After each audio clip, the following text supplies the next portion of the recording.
Kak Usi dari Pisangku.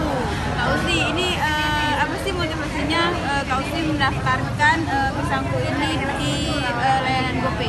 Ya, pertama untuk agar bisa saling menguntungkan, jadi kan biar bisa lebih merambah lagi usaha kami untuk kedepannya biar maju dan sukses dengan memakai layanan yang juga berkualitas.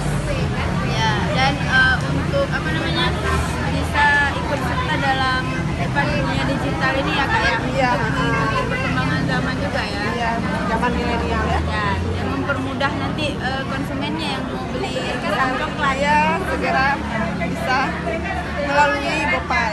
ya, nanti sudah ada GoPay-nya, jadi teman-teman nggak perlu repot-repot lagi bawa uang receh. Hari Sabtu ini katanya ada pembukaan ya?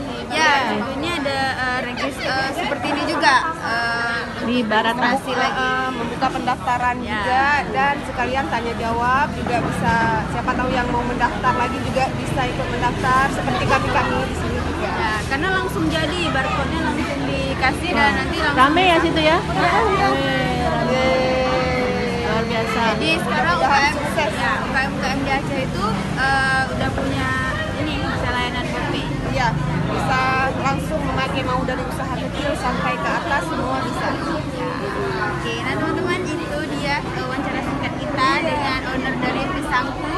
Teman-teman bisa lihat liputan kami di channel YouTube kami Cute dan informasi-informasi lainnya mengenai digital marketing di website digitalbusinesscore.com dan informasi tentang UKM yang ada di Aceh bisa teman-teman lihat di websitenya asosiasiukm.com.